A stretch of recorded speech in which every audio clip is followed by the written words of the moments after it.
జనసేన అదేవిధంగా బీజేపీ కూడా ఈ కూటమిలో కలవబోతుంది అనేటువంటిది ఒక స్పష్టత ఆల్రెడీ వస్తుంది. ఎట్టి పరిస్థితుల్లో ఆల్రెడీ తెలుగుదేశం జనసేనతో పొత్తులో ఉంది, జనసేన బీజేపీతో పొత్తులో ఉంది. ఈ నేపథ్యంలో కేంద్ర అధినాయకత్వం ఇప్పటికే ఒక నిర్ణయం తీసుకున్నది బీజేపీకి సంబంధించి.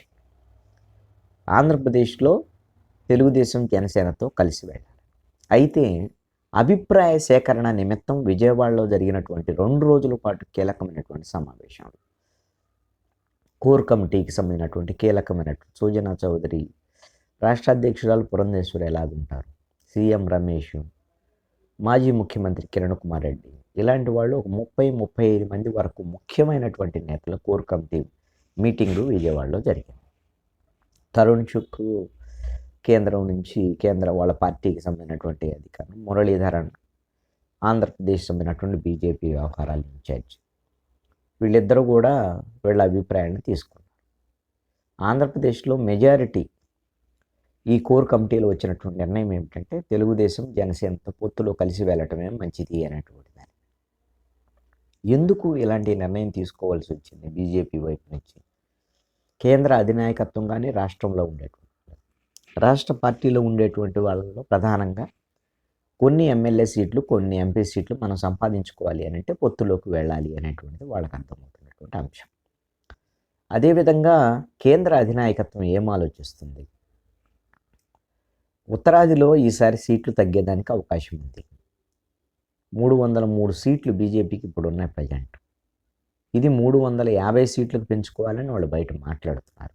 కానీ ఉత్తర భారతదేశంలో సీట్ల సంఖ్య తగ్గేదానికి అవకాశం ఉండొచ్చు అని అధికారంలోకి వస్తామని వాళ్ళు ధీమంగా చెప్తున్నప్పటికీ కూడా ఇండియా కూటమి కొంత బలపడుతున్నటువంటి పరిస్థితులు ఇవన్నీ కూడా కొంత ఆందోళన కలిగిస్తున్నాయి బీజేపీ. దీంతో దక్షిణాది మీద ప్రధానంగా దృష్టి సారించాలనేటువంటి ఆలోచనలో బీజేపీ ఉంది. దక్షిణాదిలో 5 రాష్ట్రాల్లో 129 లోక్సభ స్థానాలు ఉన్నాయి. ఈ 129 లోక్సభ స్థానాల్లో కేవలము బీజేపీకి ఉన్నటువంటి లోక్సభ స్థానాలు 29 మాత్రమే.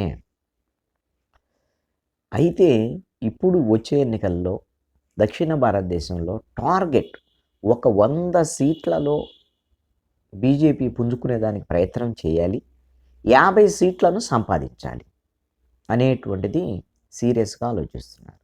ఇప్పుడుంది కర్ణాటకలో 24 ఎంపీ సీట్లు ఏమో వచ్చినటువంటి వాళ్ళకి ఉన్న 2019 ఎన్నికల్లో.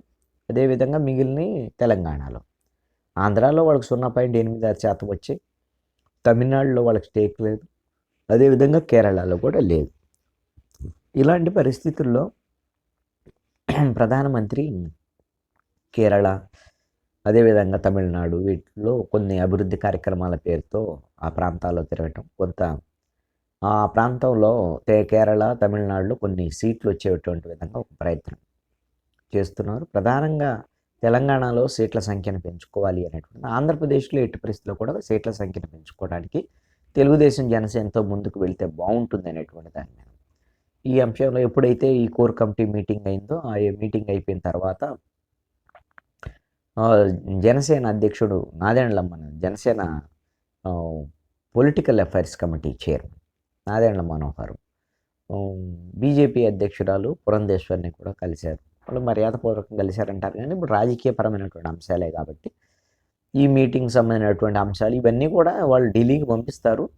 ఢిల్లీ నాయకత్వం రేపు జనవరి తర్వాత ప్రకటించేదానికి అవకాశం ఉంది. చూచాయిగా వీళ్ళు ఏర్పాట్లు చేసుకున్న దాని మీద వీటి మీద రెడీ అయిపోతున్నటువంటి విషయం అయితే కనపడుతుంది.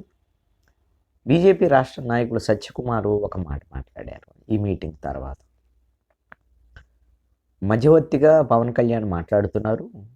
జనసేన పార్టీ మాతో పొత్తులోనే ఉంది బీజేపీతో, కానీ పొత్తులో కావాల్సినటువంటి వాళ్ళు మాట్లాడాలి కదా అనేటువంటి విషయాన్ని అన్నారు. అంటే తెలుగుదేశం మాతో మాట్లాడాలి కదా అని. మరి తెలుగుదేశము ఆంధ్రప్రదేశ్ సంబంధించినటువంటి బీజేపీ నాయకులతో మాట్లాడుతుందా? లేదు అని అంటే కేంద్ర అధినాయకత్వం అమిత్ షా కానివ్వండి, జేపీ నడ్డా వీళ్ళు ఏమన్నా ఒకళ్ళు తెలుగుదేశం సంబంధించినటువంటి నాయకులకు అపాయింట్మెంట్ ఇచ్చి దాని మీద చర్చలు జరిపి దాని మీద ఓకే చేస్తారా అనేటువంటిది చూడాలి. త్వరలోనే మరి దీనికి సంబంధించినటువంటి విషయంలో తెలుగుదేశం అధ్యక్షుడు చంద్రబాబు నాయుడు అదేవిధంగా ఢిల్లీలో అమిత్ షా, జేపీ నడ్డాలతో సమావేశం అయ్యేదానికి అవకాశం ఉండొచ్చు అనేటువంటిది బీజేపీ వర్గాల సమాచారం. సంక్రాంతి తర్వాత ఈ పొత్తుకు సంబంధించినటువంటి ఒక స్పష్టమైనటువంటి ప్రకటన మాత్రం వచ్చేదానికి అవకాశం ఉంది.